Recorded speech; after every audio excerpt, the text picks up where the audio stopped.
Lord, you are good and your mercy. Everyone. All right, all right. This is a joyous occasion. We're here for our, at First Zion Missionary Baptist Church, we're here for our night out against crime. You know, and this is a day that means kind of special to me because I'm a retired police officer. So we have two. Deacon James, raise your hand. We serve, protect and serve our neighborhoods respectfully and gracefully. And also, I would like to, before we start, have a moment of silence for my brother in blue in Alabama Parish who paid the ultimate sacrifice and lost his life on yesterday. And also pray for our other brother who is in the hospital. So you can close that door for me, sister. Sis. You know, the Bible says, no greater life than a man who lay down their lives for a friend. And let me tell you a little bit, and you can say I'm kind of biased, but it is what it is. Every day, the men and women in blue, they get up and they're protecting people who they don't know. As my 22-year career, I came in contact with so many people, good, bad, and some in between. You know, but you treat everyone with respect. But let me tell you this here. Now, sometimes cops get a bad name. Yeah, they have some bad cops. The same way they have bad doctors, bad lawyers, bad teachers, bad hairstyles, bad doctors, but that 1% should not tint the 99%. 1% of officers are bad, and they have some bad ones. I fired a bunch of them because I was in the position. I was the chief. So I fired a bunch of them the ones I caught. And they did some low down dirty things.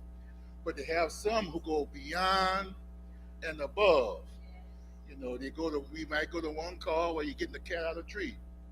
Then you go to the next call where the neighbor calling about to get paper in the yard. Then you go to the next call, somebody got shot. Then you go to the next call, you might be delivering a baby.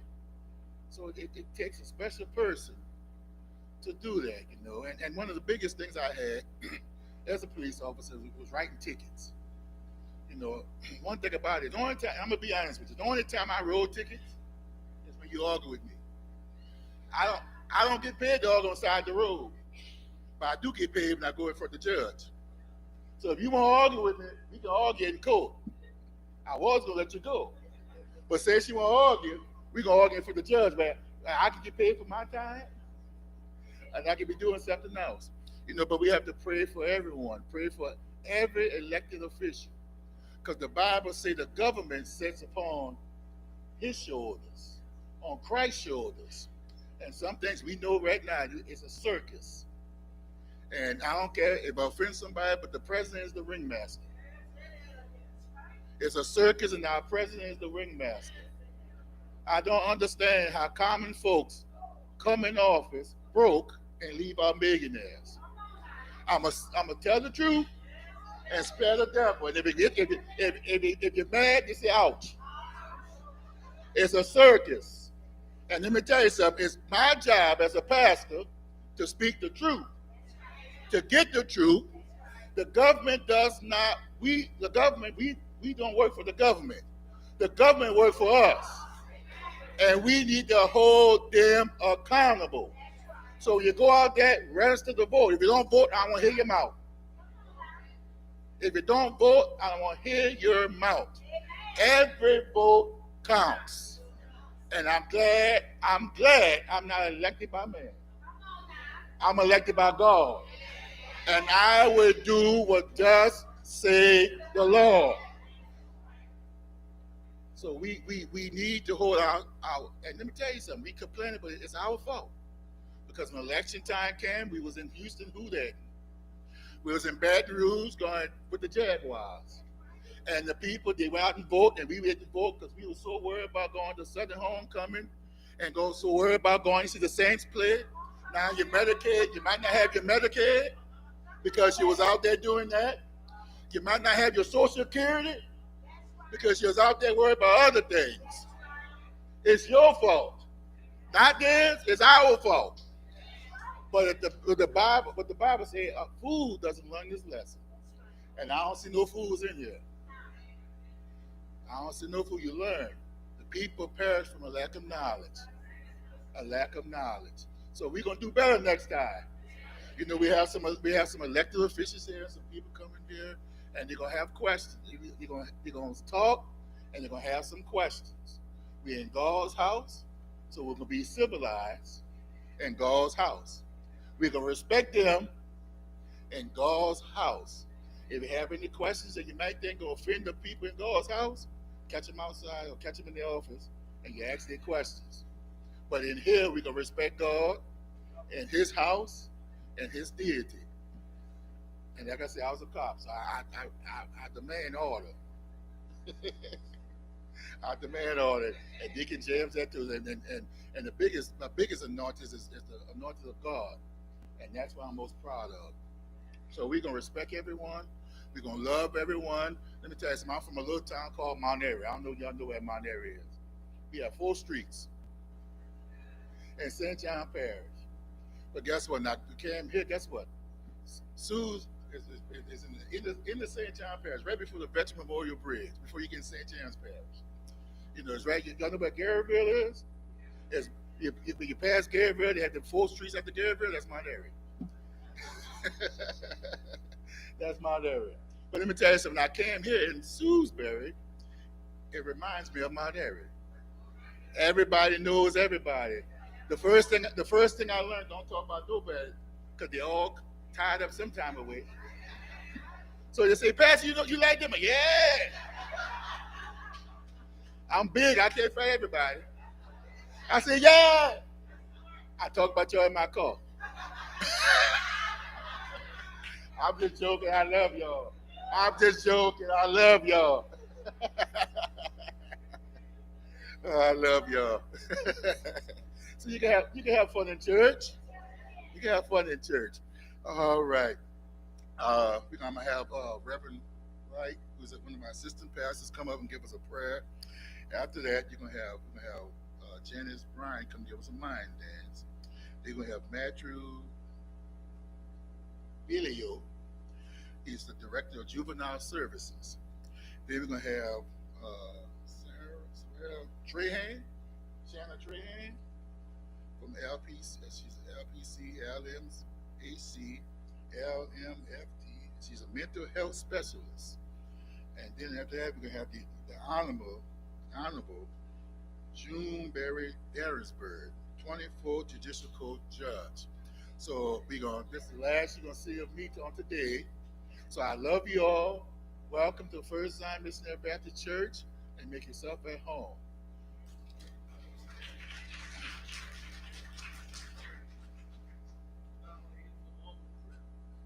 Oh, grace amount of 40, saying your word, angel for nothing, do everything with prayer. Supplicates that you would pray for me and known to God and the God of peace, but pass it all understanding, guard your heart, mind, and soul. Like my 140, we pray that I petition you that you just watch over us. Let everything be done decently in order. In Jesus' name we pray, amen.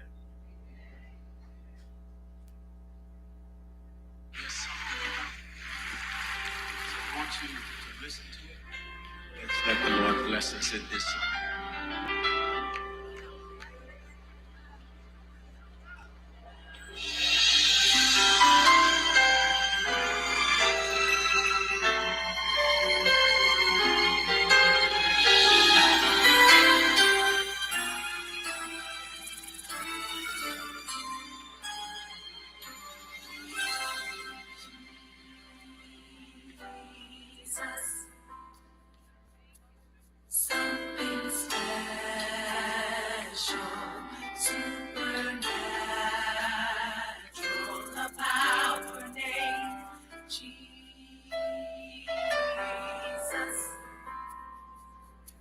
Something happens when I mention Jesus.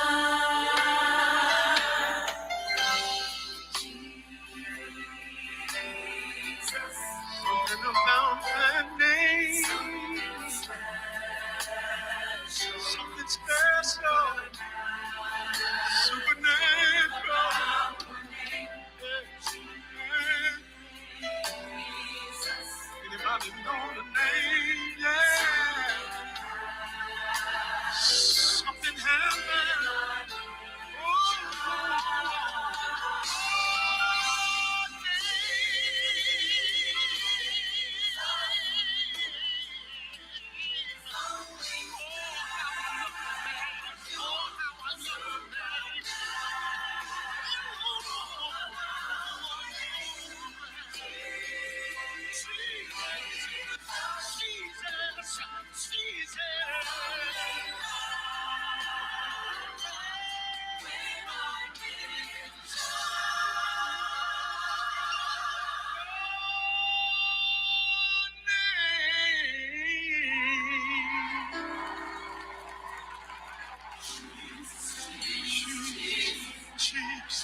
happens.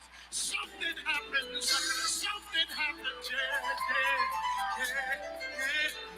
Reason why I know it is because something is happening right now. Something is happening right now. I feel it, y'all. I feel his presence. I feel his presence. I feel his anointing. Because there's something about that name. Something about that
when I call you.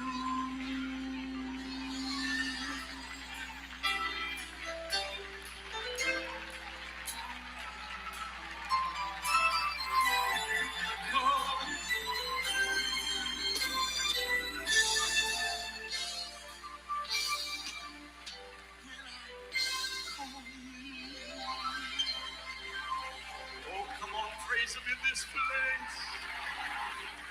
Come on, praise him in this place. Come on, praise him in this place.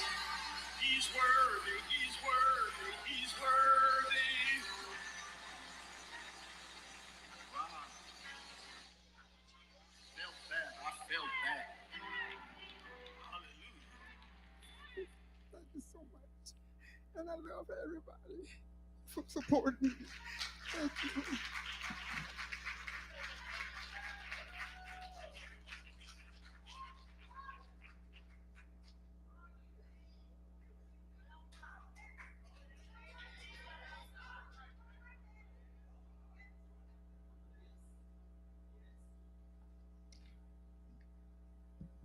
All right, good evening, everybody. How y'all doing? Thank y'all for having me here tonight at y'all's Night Out Against Crime. My name is Matt Villio. I'm the Director of Juvenile Services for Jefferson Parish. This is my Assistant Director, Ms. Danielle Phillips.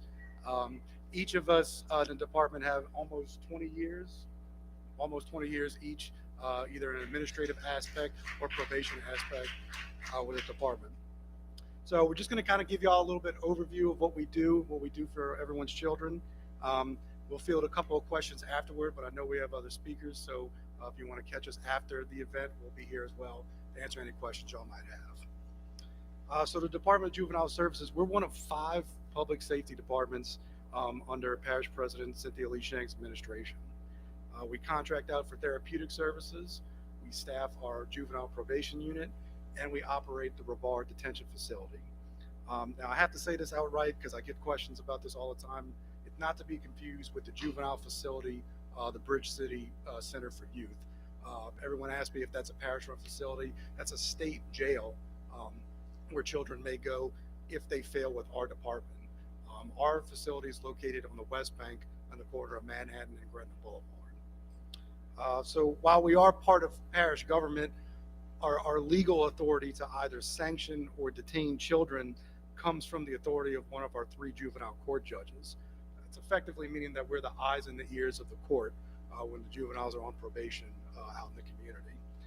So any child in the parish that would come under the judge's attention, whether through a referral from school, their parents, or an arrest by a law enforcement agency, probably are going to have some kind of interaction with my department at some point. So our detention facility It's approaching 60 years old. It was built in 1967. It did its first and an only major expansion in 1985. We've made several improvements to the facility over the years we had to keep it operational. New roof, sewage system, AC unit, and $1 million generator that would power the whole facility in the event of emergency or a hurricane. So if a child's arrested, essentially, they're brought to Rovard, to my facility. They're booked by the sheriff's office, and after the results of a risk assessment that we do, that takes into account a number of factors: what they actually did, have they done anything in the past, or do they have a failure to appear at court when they have done something in the past. So all that gets taken into account, and the child is either released to their parent or their guardian, or they're detained with my agency before they go see a judge. So that means if a kid's arrested on a Friday, they're probably going to be with me all weekend. They'll probably be with me till Monday morning. And the judge makes the determination. They're the only ones with the authority to release you. They may keep you for a while. They may put you on an ankle monitor, or they may just release you to their parent or their guardian. It's up to the judge to determine that. So the average time spent in my facility is about 3 weeks. And again, we just do this to determine risk to public safety. The judge and everyone takes everything into account before they'll actually release them from me. Now, I can tell you 2 things about every child that comes into my facility. One, that they're safe. They have access to health care. They've got a bed to sleep in, and they've got 3 meals a day. And the other thing I can tell you is that they're secure, and they're not going anywhere while they're in my facility. Everything, every aspect, if you look around in the facility, it's all restrictive, and that's by design. It's just everything's restrictive where you go and what you do. So as safe as I make it, and all the improvements that I make to the facility, it's nowhere that a young man or a young lady wants to be for 3 weeks at a time, much less during a weekend. And if you were to bring something into my facility that you're not supposed to have anyway as a child, either drugs, vape, anything like that, we call the police. And if you fight in my facility and you injure another resident, we call the police again.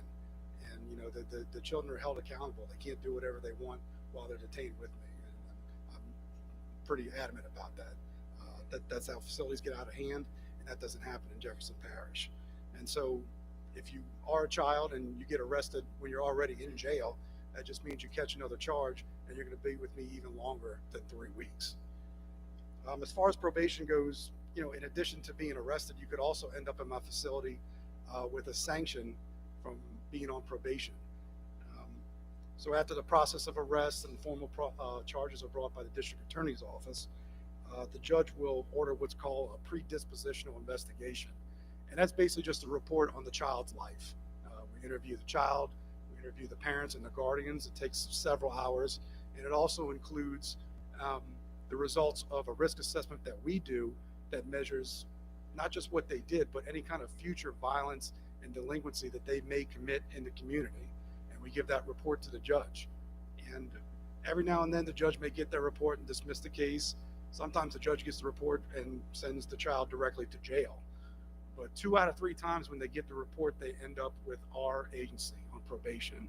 That means we're supervising them while they're in the community and getting them the services they need when they're in the community. We just don't send them off to jail. We give them a chance to meet these goals that we set out for them. Also restrictive is that the child signs a legal contract with us, basically saying what they can do and what they need to be doing while they're on probation. And if they don't abide by the terms of those contracts, that's where the sanctioning process that I mentioned comes into place, where we could do things about curfew restriction, ankle monitoring, or sometimes being placed in our detention facility. So, and again, I'll let Ms. Phillips talk a little bit more specifically about probation, but we do all this and put this stuff in the contract, not just to be totally punitive, not as a punishment, but we do this because it's effective. Because when a child leaves our agency and completes our program, 80% of them have a lower decreased risk of committing future violent acts in their community, and 70% of them have decreased absences at school or an increase in their GPA.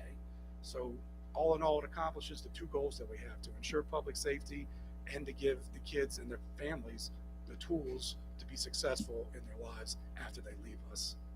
So Ms. Phillips, you want to talk a little bit more about probation? Hello, good evening. Okay, so I'm going to give you a rundown of our probation department, which is actually where I started working. I started working in 2005 in probation. So currently we have 156 kids on probation.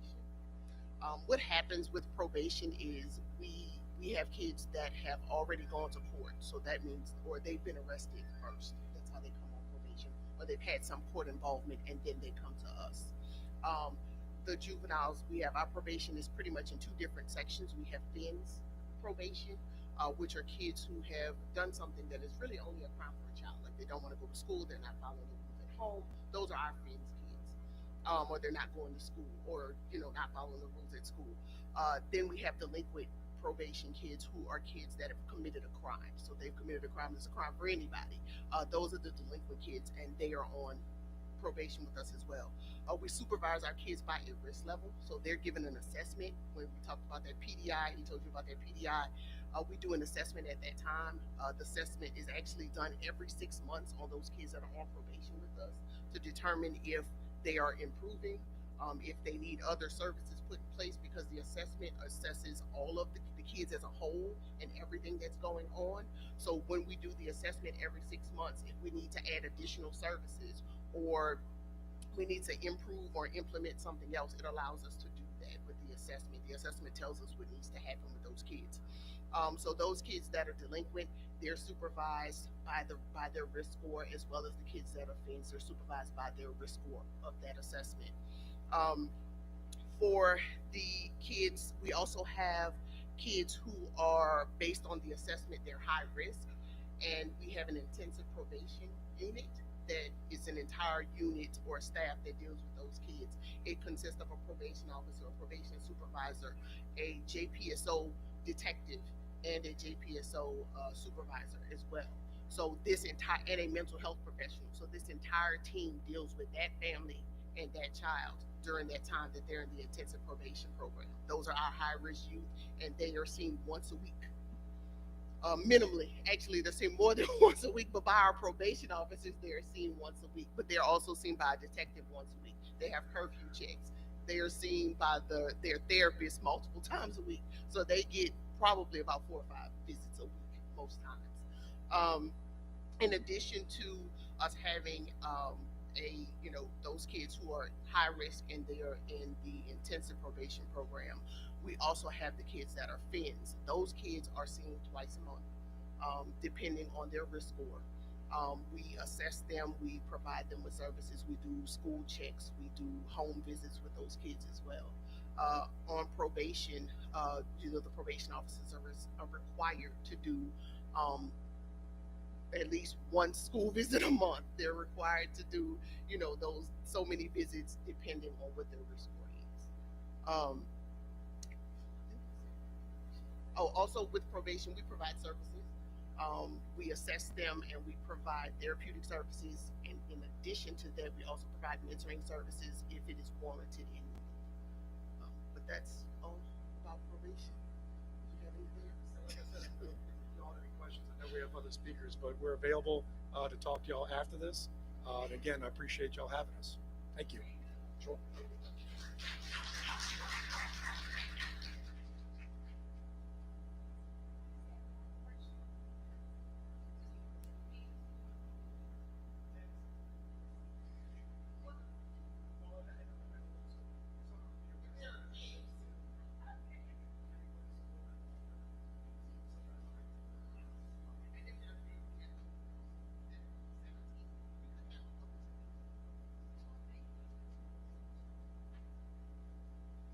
Anybody else had any other questions?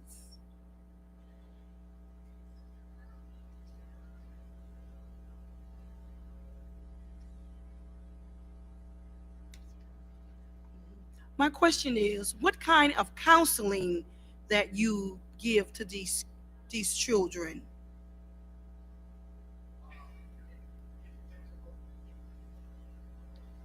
Depends on what they need. Depends on, when, like I said, we do our predispositional investigation, there's a number of factors. It could be substance abuse therapy. It could be functional family therapy. It could be the parents may need some counseling. We also provide those services as well. MST, multi-systemic therapy. What else?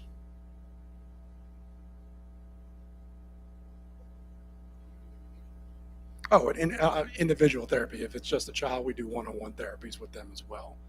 But yeah, it's all based on the need or the parents' need. Sure.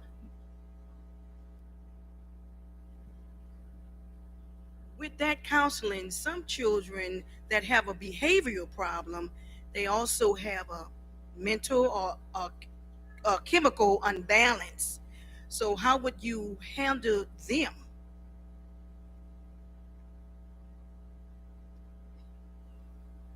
We also contract with psychiatrists or psychologists to do those assessments because the court wants to know that also.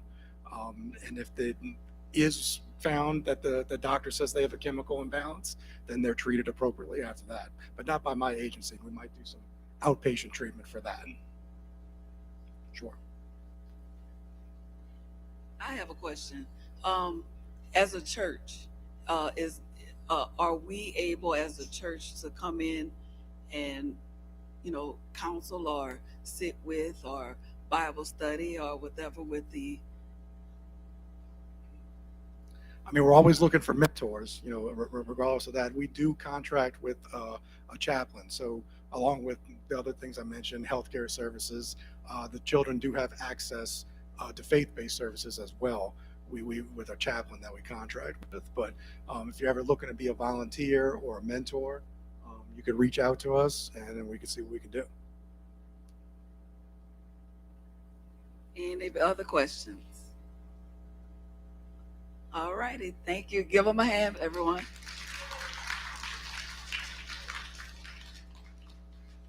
I believe our next speaker is Ms. Trahan. I don't know if, oh, there she is.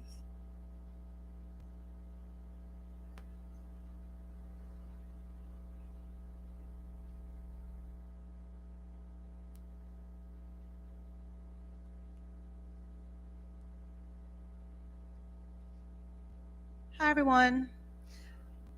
Some of you do know me, but I've been gone. I've been in Houston for like 20 something years. Shanna Aguilar, most of you know me by, but I was married. Anyway, so that was Trahan. I like the name, so I kept it. I want to be brief, but I want to be hopefully effectual with you guys. One of the biggest things that I find is, and I'm going to tell you, a lot of people say it's people of color. I've treated people from all walks of life, all different cultures, races, and things like that in mental health.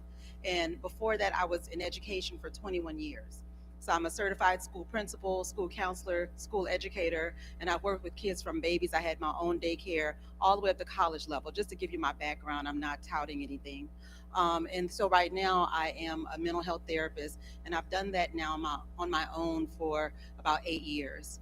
And what I've learned is that people need people. And that's pretty much what used to happen in the school system when the little angels used to come to the door. And when I say little angels, it could have even been middle or high school kids.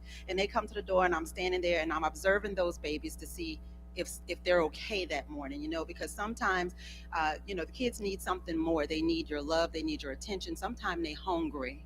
Sometimes they heard gunshots the night before, right? And so we, as an educator, part of my job was, in my opinion, was to observe that baby and see what they needed before they came into the classroom. I couldn't expect them to learn if they were hungry. I couldn't expect them to learn if they were anxious from the night before, whatever happened, whatever they saw or heard. So same thing as a therapist. I've always been holistic and thinking about every aspect of a person. What happened this morning? How are you feeling? Did you eat yet? What's been going on in your marital life? What's happening at work? Was it something that you and your mother had issues with? Guys, mental health is so important. And so we'll bring into my book, Anxiety Fix. I wrote that book because as I talk to people every day, sometimes we don't even realize what is going on with us. And often it can be anxiety. And we don't know what it feels like. We just know that we're feeling a little discombobulated, not like ourselves. And sometimes we don't have the words to explain how we're feeling. And I want to say this to you. When you look for a therapist, it's kind of like buying a house. You're not going to spend $250,000 to have to start all over from scratch. Like you want to spend that $250,000 and be able to just wipe everything down, bleach stuff, and then move your stuff in, right? You don't want to have to go in and with the nails and the hammer and like nobody ever did anything to the house. And it's the same thing for a therapist. Every therapist will not be the best person for you. So you might ask for a consult. Okay, most therapists will give 10-minute consult, 15-minute consult for free. So sometimes we don't think we have issues or things that we can work through, but I'm here to tell you that I've had people that came and they're like, I don't have anything.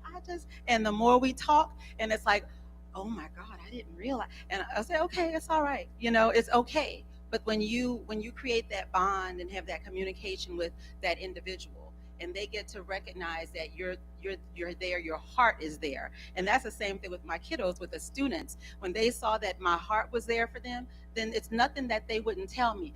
Don't tell my mama. I said, what you talking about? Don't tell you. Okay. But of course I'm talking to the mom on the back. Yeah, well, don't tell them I told you this is what's going on. And so, we had the relationship. And here I am in the summertime calling the parents ahead of time. Hey, my name is Miss Trahan. I'll see little Johnny Johnson on, in school at such and such time frame. And so that was something that the parents appreciated. And then I'd ask them, is there something I need to know about your child? Do they have any mental health concerns? Do they have any parents getting divorced? Do they have anything going on at home that can affect how they come to school? Let me know. Let me be the first one to know. And then when the kid was not listening, then I just look at him. I say, now we don't want to call mom. And they already knew. No, my mama said whatever you say goes. And so I just want to encourage each one of you guys, be mindful. Listen to your family members. Listen to your sisters, your brothers, your wife, your husband, your friends, your neighbors. Observe them. People are doing things that we never saw years ago, and at historic levels. If somebody says they want to hurt themselves, take them seriously. If someone says that they're not sure they're going to be here tomorrow, take them seriously. What do you do? So y'all know I just moved back here, but generally speaking, what I would have done as a civilian non-therapist is just dial 911 and say, hey, Johnny is at this address and he's saying he wants to hurt himself, or he's saying he wants to hurt someone else. And so, hey, I think he's got some mental health too. So typically officers have a certain team that they would send if they know that a person is dealing with mental health, as opposed to just the regular police officers that aren't trained to deal with people with mental health problems. So I just encourage you today, if you, a friend or a family member, are suffering from anything, mental, emotional, physical, spiritual, psychological, social, and I do spiritual, I love that part so much, but I'm asking you just to talk to someone, find someone, and that's all I have to say. Any questions? No questions. Well, God bless each one of you. Thank you so much. Thank you. Where is she? Oh, thank you. This one. Oh, can't hear with this one? Okay. Switch them out. Thank you. Good evening, everyone. So, what I do is sometimes breaks my heart. I am June Berry Denver, and I am a judge in the 4th District Court, Parish of Jefferson. I have adult court. It is time for us to do better and stop wasting time. It's my theme for today. Let's do better and stop wasting time. First, giving honor to God, the head of my life, to Pastor Dr. Graylin Burrell. Yes, I'm coming back here because I enjoyed you up here, Pastor, and I will be back to visit. The First Zion Baptist Church family, Mrs. Gail Scott Gillespie, all elected officials, justice partners, those participating in the program. I enjoyed hearing from Ms. Abilio, Ms. Phillips. Thank you for what you gave us today regarding the young children. All of those participating on the program, Ms. Janice Bryant, our mind dancer, thank you so much. When I call you, yes, I call on him all the time. But I'm going to hopefully give you some pointers on how not to end up with Mr. Villio and Miss Phillips. And so I'm so happy when I turned around and I saw the young folks here, their parents here. I want to tell you how not to end up there and not to end up on my docket. I can promise you that I'm a different person in the 24 JDC than the person you see here today. When you come into my courtroom and I put on that black robe, it's serious. And unfortunately, at that point, sometimes it's a little late. Like, parents, how did we get here? You have these services over here. Use those services. There was a time when kids were scared straight, I think it was called, when I was coming up. Now I'm telling my age. The officers came to the house and they talked to the children and scared them straight. I don't think we have those programs anymore. There was a time when the community raised our children. When we walked down the street, if we didn't speak to Miss So-and-so, our parents got a phone call. We got a spanking from maybe that person, our parents, our mom, our dad, our grandmother. I bet we never did that again. My father spanked me one time, but he spanked my brothers almost every day. And I'm using the word spank. My father whipped us. He didn't spank us, he whipped us. And no, it was not considered child abuse. Now, parents, I'm not telling you to go out there and do that, and I have to stand here. You can't do that anymore, because if you do that now, you're going to end up on my docket. But that's what our parents did. That's what, but my dad did it to me one time, and I learned. That hurt. And I said, I never want a spanking like that ever again. You can't touch your kids. You can't spank your kids. I want to be clear about that. You will end up in trouble. You will end up before me. You will go to jail. Okay? So I'm just going to tell you a little bit about my story, what I've done, and talk to the kids. I am the product of the late Lillian James Berry. I'm from Kenner. Some of you probably know people from Kenner. My mom stayed in my ear. When I was 16, I thought I knew it all. I had a boyfriend, 15 turning 16. He was a good man. He really was. Supported me, helped me to buy a car. Unfortunately, we lost him at 41. I had 2 kids, 13 and 15 at the time. And I'll get a little more into my story. My father died when I was maybe 11 or 12 years old. And so I've had a lot of trauma. I've had a lot of things that happen in my life, but I've picked up the pieces and moved forward. That's what we have to do. Nobody's going to feel sorry for you. They will be there at the funeral and they will get you through that. And then they move on, right? They move on with their lives. And so we have to be able to pick up the pieces and move forward. But my mom stayed in my ear. I want you to go to college. Mom, I'm going to college. It was very good in my books. Not everybody's an A student, and that's okay. You do not have to be an A student to be a millionaire. Some of the millionaires were the dumbest people, dropped out of college.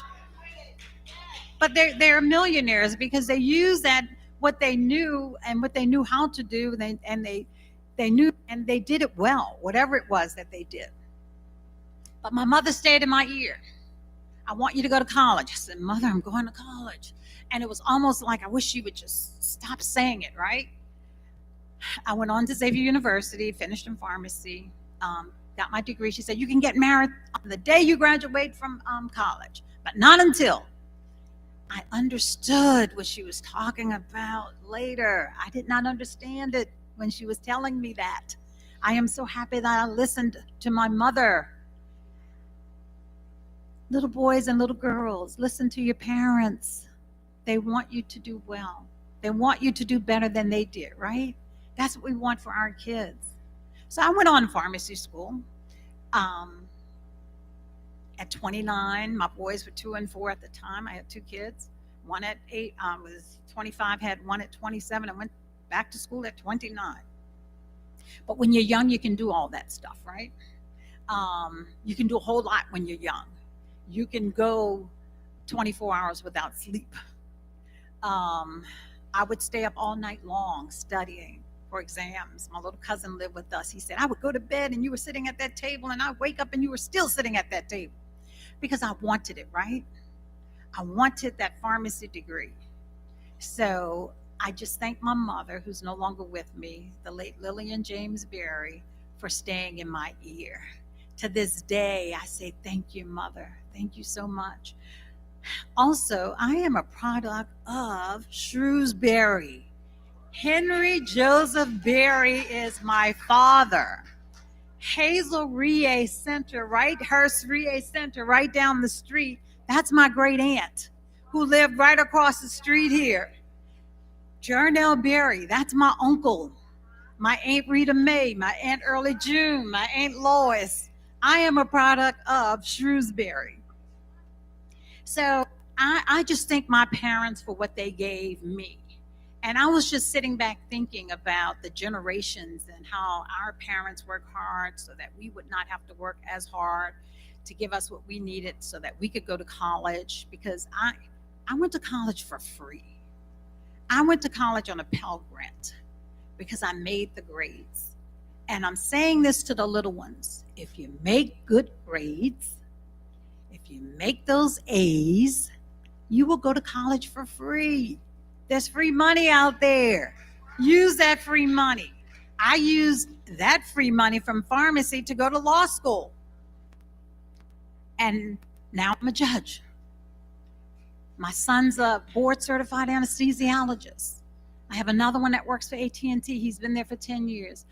I'm not up here telling you this because I'm being braggadocious. No, I'm telling you this because if you take the time that these little ones need, and I'm talking to the parents now, if you take that time, they grow quickly. Mine are 36 and 38 now. Independent. I don't have to pay their bills. They're not living with me. I can drive the type of car I want. I can travel to where I want to because I don't have to spend money on them. But take those 18 years of your children's lives and spend that time. And yes, it's hard. I did it. It's hard. But we have to do it. The little ones need their parents. They need both parents. They need you there when they wake up in the morning. They need you there when they get home from school. They need to get their rest.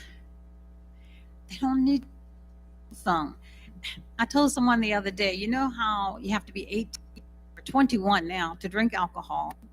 I think cigarettes is 21 or 18, I'm not sure. 18 for cigarettes, that's the legal age. And someone thought I was crazy. I said, and you should be 18 to own a cell phone. And they were like, but let me tell you why I say that.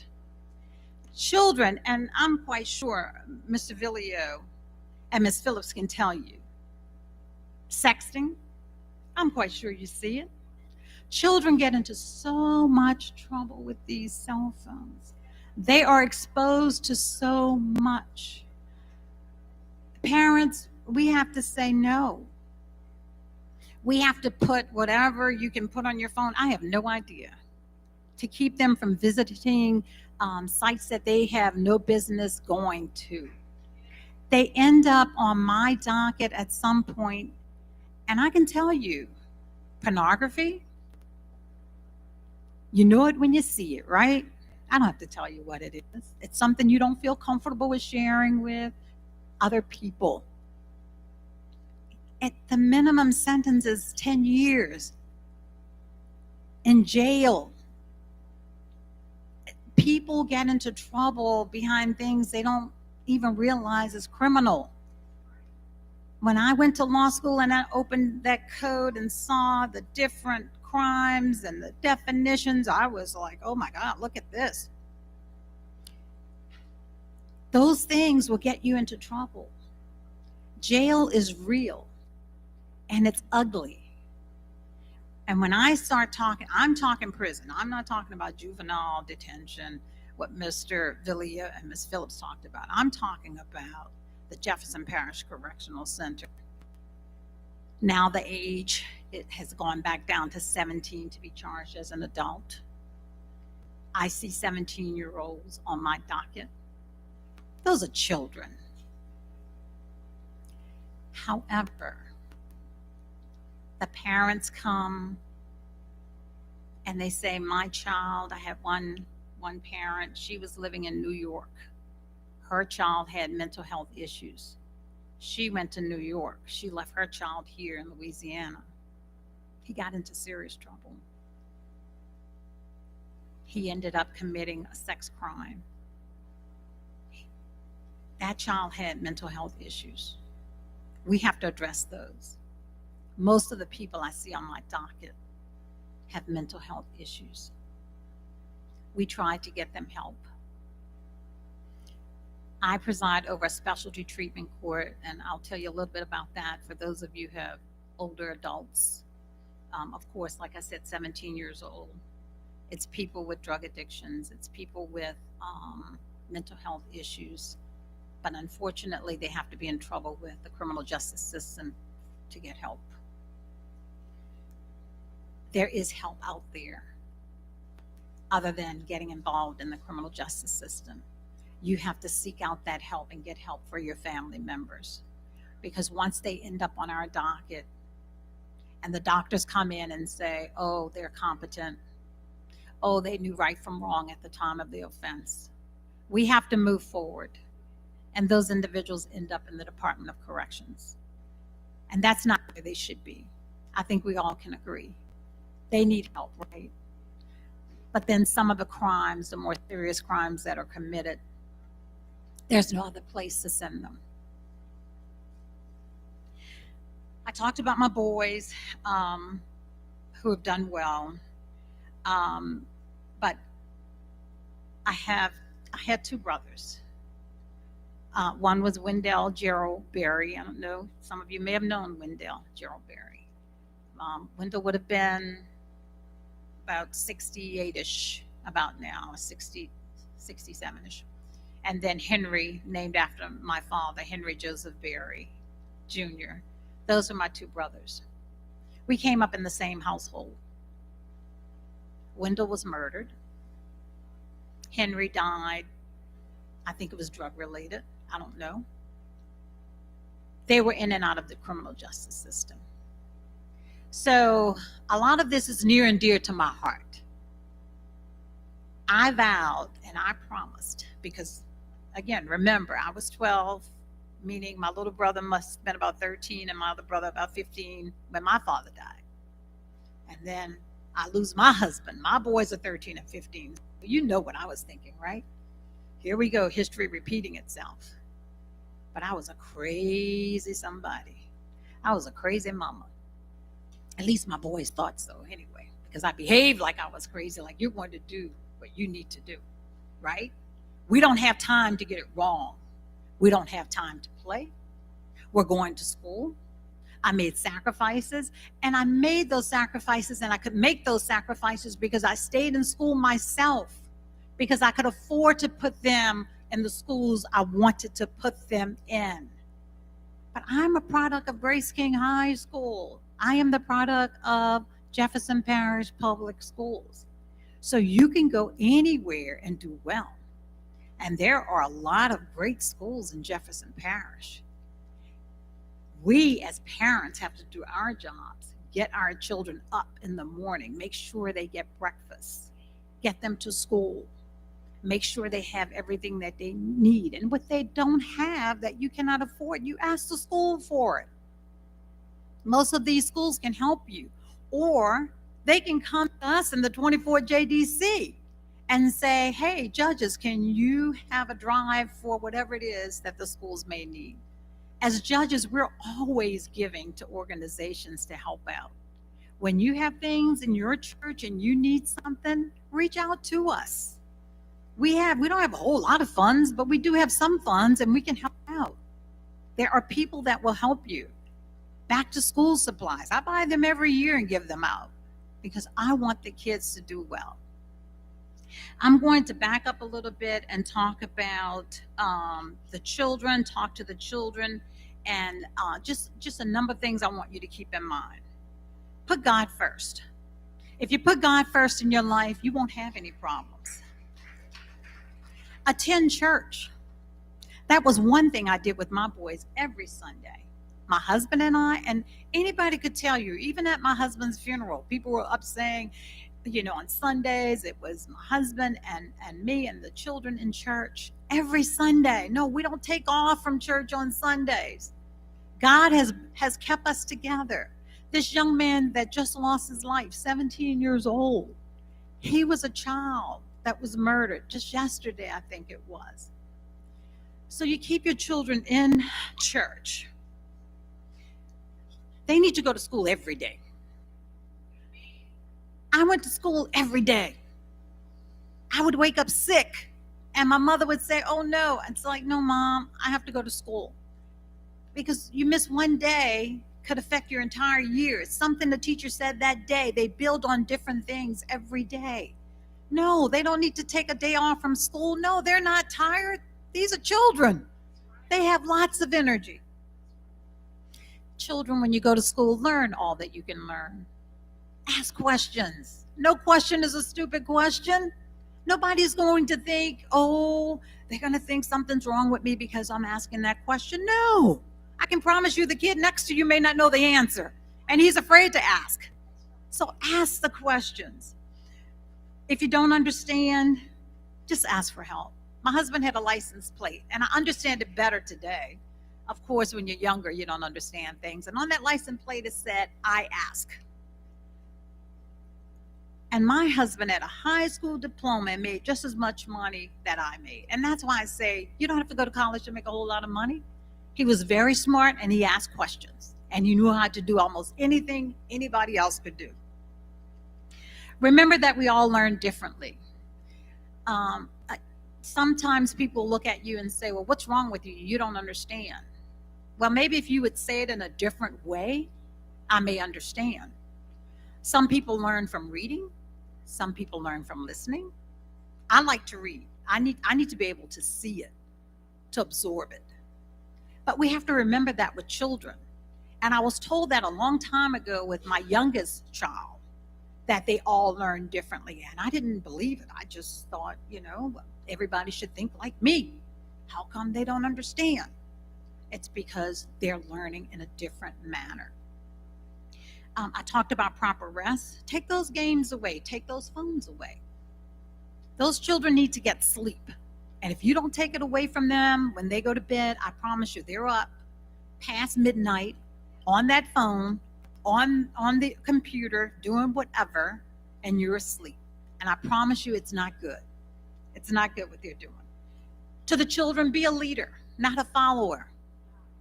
You lead. You be number one. I was always at the top of my class, but I never wanted to do whatever it was the reward was to be first. Like in driving class, I had the highest grade, but I needed to see someone else drive. I'll go second. I don't mind being second because I know I can be first, right? I know I can be first. Let me tell you about drugs and how they ruin your life. Don't let anyone, and I'm talking to the children now, and some of the adults maybe too, because my brother started using drugs at 30. Don't let anyone tell you, "Try this. It's okay. One time won't hurt." That's not true. You try it, you get addicted, and I can promise you, you ruin your life. And when you ruin your life, you ruin everybody's life around you. It affects your parents. It affects your siblings. It affects your cousins. It affects your anyone who has touched you, anyone who loves you, anyone who really care about you. My brothers, unfortunately, when they were in jail, I felt comfortable. I got rest. When they were out of jail, I was just waiting for the phone call, either from the policeman, pastor, or that they're dead. From the coroner, somebody calling me to report something has happened to my brothers. We have to instill in our kids that they have to lead. They have to say no to things that don't sound right. We as parents, we have to teach our kids not to do certain things. And all you can do is talk to them. And I say stay in their ear like my mom stayed in my ear. And I think, my Lord, every day I wake up, I say, thank you, Mom. At the time, I felt like she was just nagging and like, why won't she get out of my ear? But that's the thing to do. To the young folks, I'm going to go back to this real quickly. Until you can afford your own place and have a good job and your own money, don't go out having children and having your parents to take care of your children. I'm too old for that. I'm not mine. And I told mine, I said, if you have children, I'm giving what I'm giving to you to your children. I'm not giving you any, I'm cutting you off. My boys are 36 and 38, haven't had a child yet, because what they're getting is good. And I'm not saying accidents happen, but don't let that accident happen. Okay, young ladies, you have to take charge. You don't let someone convince you to do something that you don't feel comfortable with. Think about your futures. Think about the fact that you want to go to college. Think about the fact that you want to have your own place, a good job, making good money, drive the type of car you want to drive, live in the type of house you can do it. But it's not easy.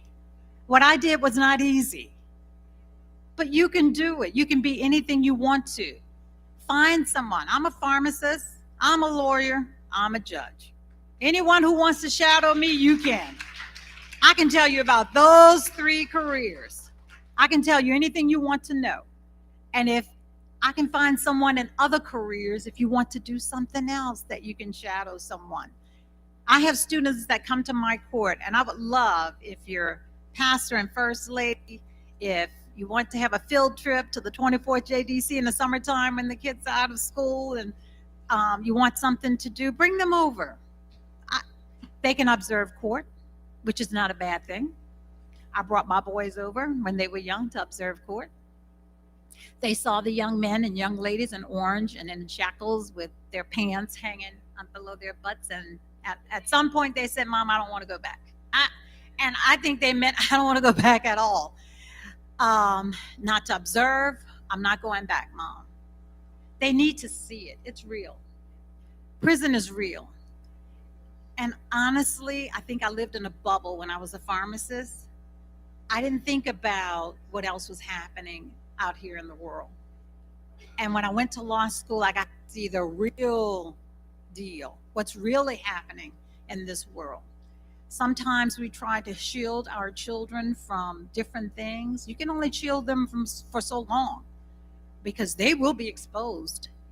It's up to you to teach them right from wrong and what not to do, and it's okay. And if they think you're being hard and they don't want to hear it, you just keep telling them. You just stay in that ear. That's what I did. Those cell phones, electronics, the Game Boys, I don't know what they're called. People have made millions on that stuff. We should be trying to figure out how we can make millions, right? And if you're using their stuff, then you're not thinking about that. My boys, literally, people think when I say this, I'm not being truthful, but I promise you, Sunday through Thursday, no television. Friday, Saturday, they played sports most of the time. We might catch a little TV. Those games, none of that was in my house. They went off to college and came back and looked at me and said, Mom. Like, what? I thought maybe television didn't work on Sunday through Thursday.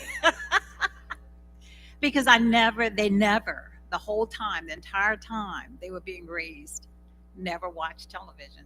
And I don't care if we were on break, on holidays. We had something to do. I kept them busy. I kept them very busy. But there's nothing on that television. I don't think there's, I mean, as an adult, the television watches me. I put it on just to have noise in the house. But television, There's a lot of stuff on there that children should not be exposed to. I talked about career paths. There are a lot of different things you can be in life. I want the children to start thinking today about their futures. When I went to pharmacy school, I had no idea.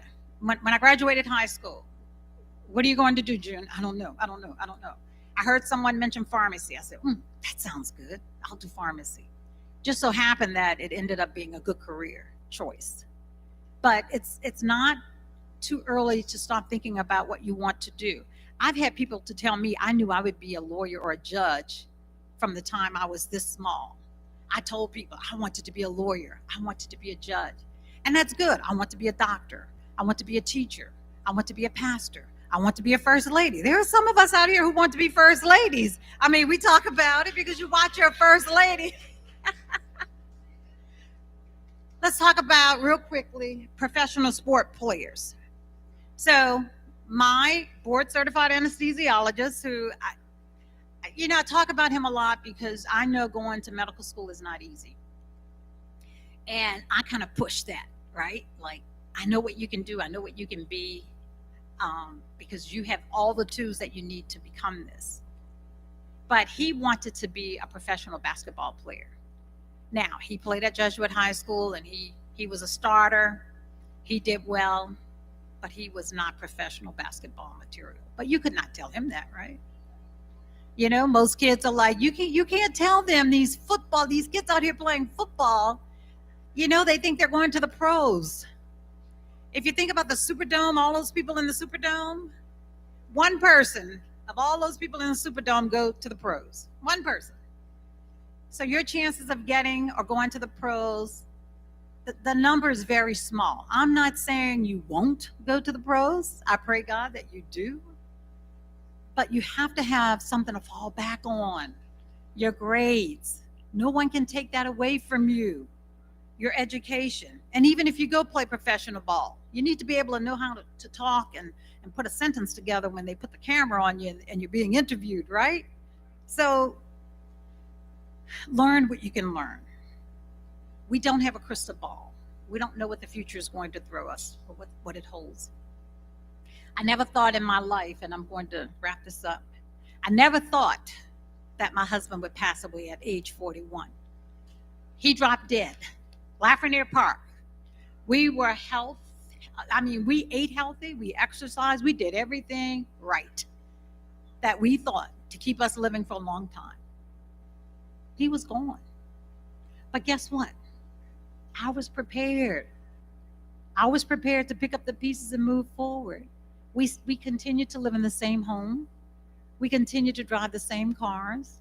I had a Mercedes-Benz note and a Lincoln Navigator note. I had a first mortgage and a second mortgage. I had 2 kids at Jesuit High School. Now, I wore hand-me-downs.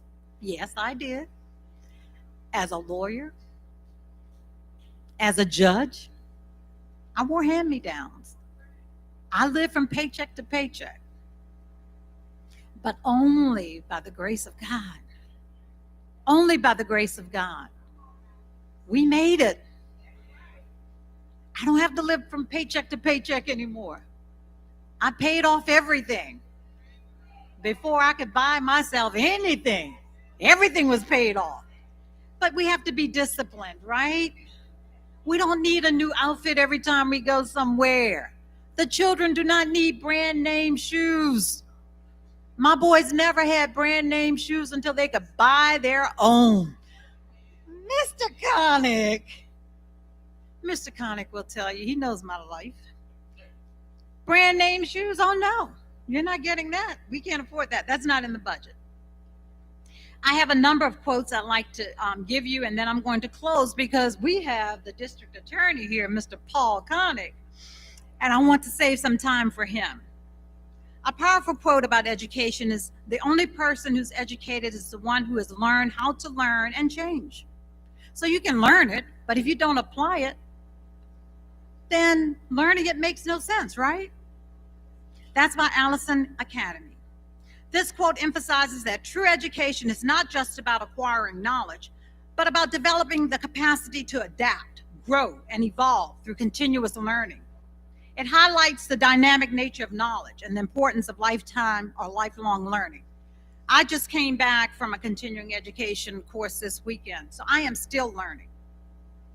Some other powerful quotes about education are education if is the most powerful weapon which you can use to change the world. That's by Nelson Mandela. Not physical objects such as guns, knives, drugs, etc., which will only cause hurt and harm to so many.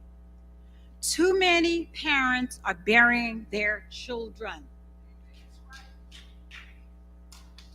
Parents, if we don't stay on top of our children, and yes, go in their room and their drawers and see what's going on in the chest of drawers and see what's in their bags and what's in their backpacks. They're living in your house. And if they don't want to listen, like my 16-year-old told me that he was a grown man, I said, well, you get your grown man, you get your clothes, you can have what's on your back, but you get your things and get out of my house, Mr. Grown Man.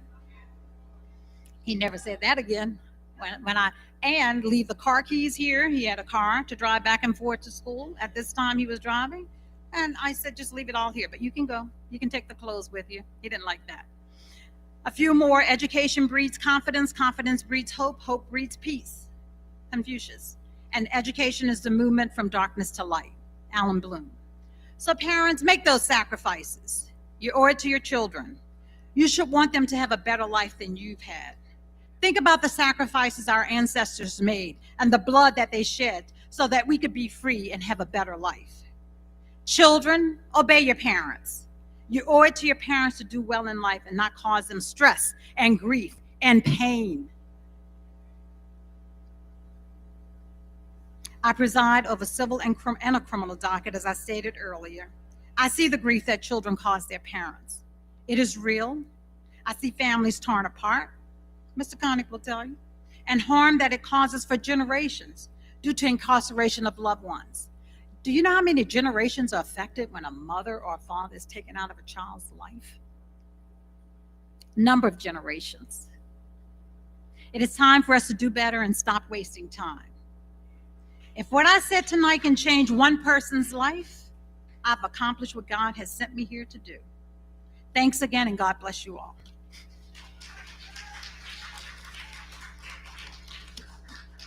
And if you have any questions, my darling, love you too. Thank you, thank you. We have our district attorney here. Let him say a word. We have all functions of our government here. We got juvenile, the judge, and the district attorney. Hi, everybody. I want to come by tonight because my dear friend, Miss Dorothy, I don't know if you know Miss Dorothy, she's always in the kitchen. Yeah, she is the best. And we became friends because you probably can't tell it, but I work out in the gym every morning. And she's always there, and I tell her every time I speak to her, I get hungry because she's always talking about recipes when she's cooking. So I said, well, how do you do that, Miss Dorothy? So it's been, I'll be on the treadmill and she'll be talking to me the whole time. I'm spilling my beer and everything. I don't know. It's not working. But anyway, and she told me about Pastor and this great community here. The church is beautiful. First time I've been here. I pass by all the time. But it's, what I do as a DA, the police make an arrest and it comes to me and we have to make a decision whether to charge or not charge. And as my dear friend, June Daresberg, she's the best. She described to you, what we do. But you always, first let me say a few things about June. We go way back. And when she ran for judge, I was, as the DA, she was a defense attorney. And people were saying, well, DAs usually support prosecutors and not defense attorneys. I said, I'm going with June. I mean, for sure, because she's got a heart. She's smart, she knows the law, but she's got a heart. Sometimes judges get up there and they just want to, fire and brimstone. But you have to look at each case individually, each case differently. You got to assess the person, assess the law. And just because the law says black and white, you go 0 to 5 or 15 years. So wait a second. I look at this family, I look at the child or the young man, and sometimes it's an older man. I say, what is the fair and just thing to do? And that's what she does. And look, 16 judges, you're looking at the best.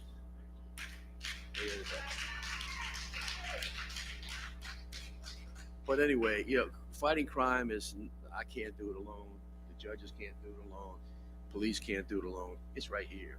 It's in your community to be vigilant and just see and say, and to coach these young kids to say, look, you just see their life and they don't realize it. And maybe they're not supposed to realize it. So it's up to us as adults. It's up to us as leaders. It's up to us as in a compassionate way to say, come on, we can help you. We're going to do some things together, and I'm always open.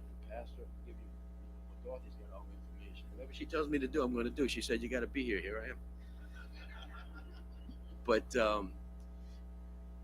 anything you need, anything your parishioners need, feel free to call me. If I can help in any way, I sure will. You guys are great. Thank you. Now, if y'all don't mind, I'm gonna go here and hug my baby Judge.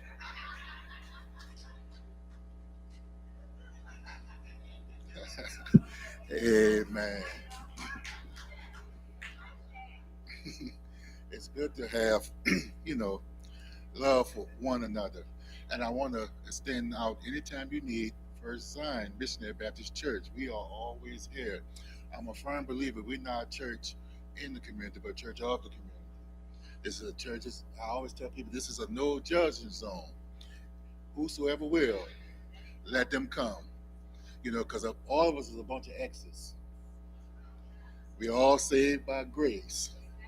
And Christ is love, so I love everyone. And if you look in here, our congregation is a rainbow coalition. We have red, yellow, black, and white. And if you come here, so everyone is welcome. And anytime you need us, anything you need, you want to have a town hall meeting, anything you need, you want to come and speak, the doors is always open here at First Zion. Because this is a church we try to do in the community. And also, I know I see some members from Marine, Mount Moriah. That's our sister church from across the highway. So I'm stating the same thing. I know me and him talk a lot. The same gratitude with you all with him. He had to go preach in Mississippi on today to one of my homeboys. He have a church. He's from a place. We have a church in Mississippi. So we try to work together. I'm on one side of the causeway and he's on the other side. So we try to work together. One church just in two different locations. So and I love them also. Also, we have Pastor Tanner's member here too. I thank you all for coming. I know some might be eating as you go. Pastor Tanner, his church is here. So we try to get together, all of God's children. And what a time. All right, now y'all looking to see the first lady coming with the air fryer. Now we try to see who won the air fryer. The winner of the air fryer. Y'all ready? Yeah. Reverend Dr. Grillenborough Jr. Won't he do it? Everybody stop. I'm in the church. I'm lying. I'm playing.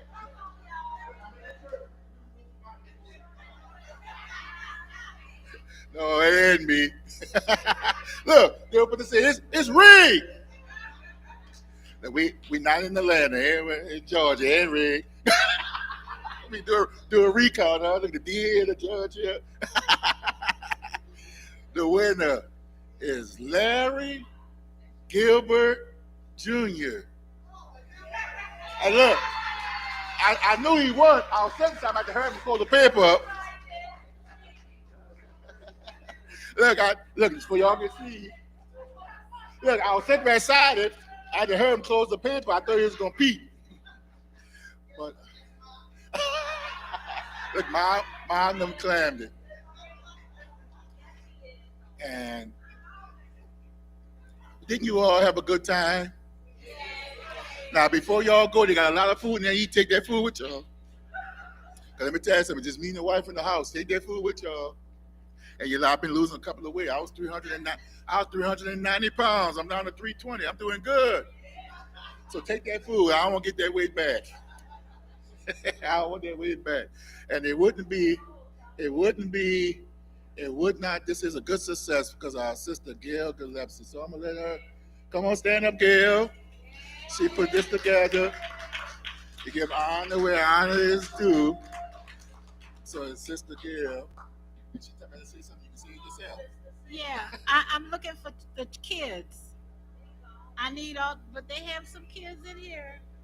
They got some kids in there. I'm looking for the kids, 3 and up. All right, kids 3 and up, come see Sister Gail.